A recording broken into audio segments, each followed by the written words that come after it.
So GM and Hyundai have entered into a memorandum to work together, or at least explore opportunities to work together in the future.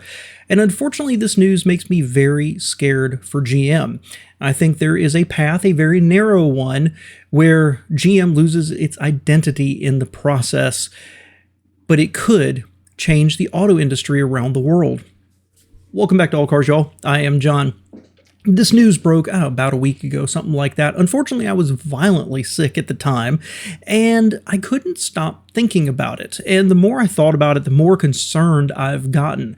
I'm actually pretty excited about it, but I'm concerned about the narrow path this may take. Now, the memorandum has not been released in its entirety, but General Motors and Hyundai have released press releases about it.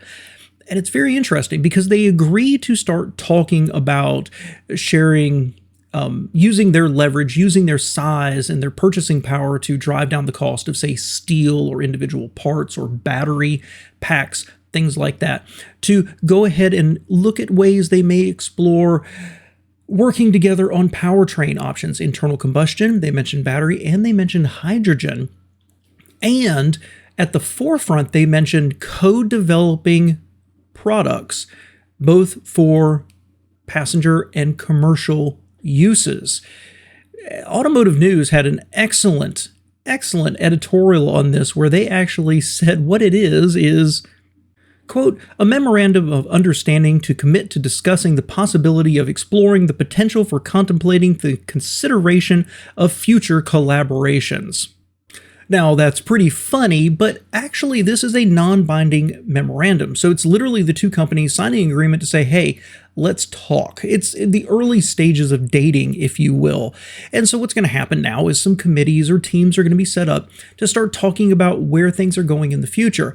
What's really interesting about this is that means they have to open up a little bit about what their plans are and where they're going to a competitor. Now, the easy answer here is I can easily see agreements on parts or materials and using their bulk purchasing power to help drive down those costs. If you're General Motors and you're using, say, Firestone tires, and you're going to buy 6 million sets of them this year, and you can go back to Firestone and say, hey, what if we bought 10 million? Well, all of a sudden, your unit price is going to go down. Take that through all of the different parts of a vehicle, whether it's a window regulator or a window gasket or whatever it happens to be, you can dramatically drive down the cost of individual parts through these vehicles. I think that's the easy one, and I expect this to come out of this agreement. As for the powertrain options, that starts to make a lot of sense, especially with battery electric.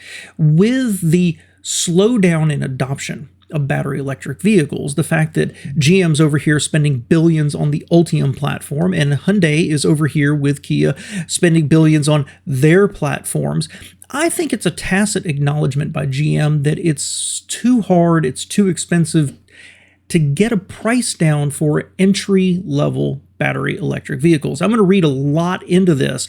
GM doesn't think the Ultium platform is going to be able to be cheap enough to be really, really affordable vehicles. And as I've talked about on this channel many times before, there will be an economic downturn in the future.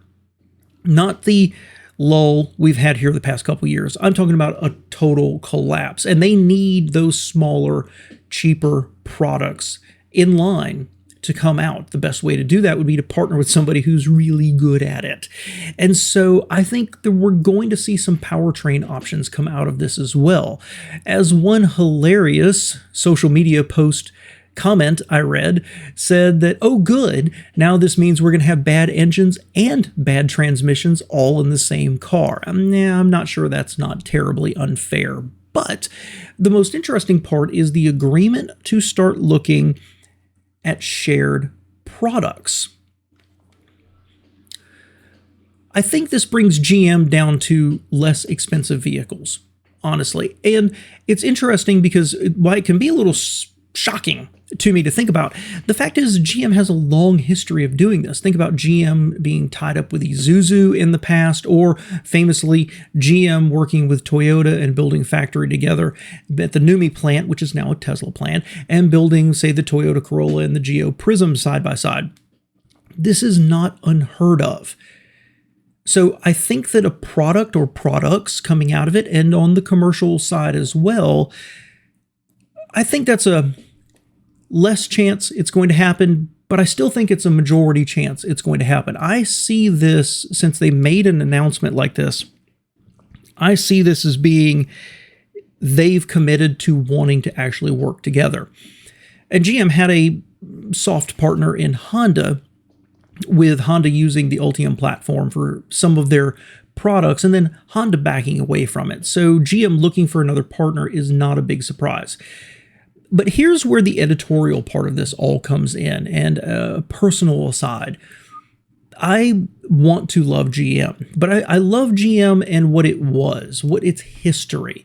GM as an absolute behemoth. GM as, if it's good for GM, it's good for the country. A GM that honestly had so much money and made so much money, it was bigger than many countries in the world. An industrial powerhouse based in America, where other companies like Toyota back in the 60s and the 70s looked to GM with envy.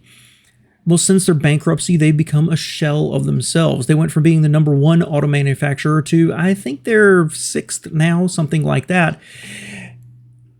And they've retreated from the world.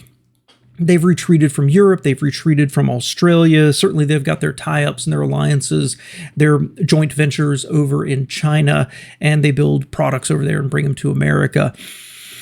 But GM plays small right now. Sure, they are profitable enough to do a bunch of different things, but they're not expanding. And that's what Hyundai has done so well for the past several decades. They went from being a cheap manufacturer of not reliable cars to, well, styling gets better and better, their technology gets better and better, arguably their reliability gets better and better. They are on a growth platform. They're on an upswing. GM is kind of holding steady. And so I fear an arrangement like this starting to feel more like, well, Chrysler with Daimler or Chrysler with Fiat than GM leading the charge with Isuzu, if you know what I mean. I'm afraid of GM being overshadowed in any kind of alliance here. Now, they are talking about a memorandum to work together on products, not a merger. But there's a very narrow path here where I can see them working more and more and more closely together. And do they start swapping stock, is what I'm getting to create a sense of global motors. And my problem is, and my concern is, my fear, real fear here is GM is the one that loses out. We lose GM as an American company. We lose GM as me pulling for them behind the scenes to achieve their destiny of being a dominant manufacturer again. But this alliance, this merger, this agreement to work together is super, super powerful, because the two companies, at least as far as they agree to work together on products and platforms, brings them to parity with Toyota. So Toyota sold in 2023 something like 11 million cars. GM sold over 6 million and Hyundai sold over 4 million. Add that together, that's over 10 million. So it gets them right there with Toyota and with VW Group, giving them the same purchasing power, the price parity of the two biggest manufacturers out there.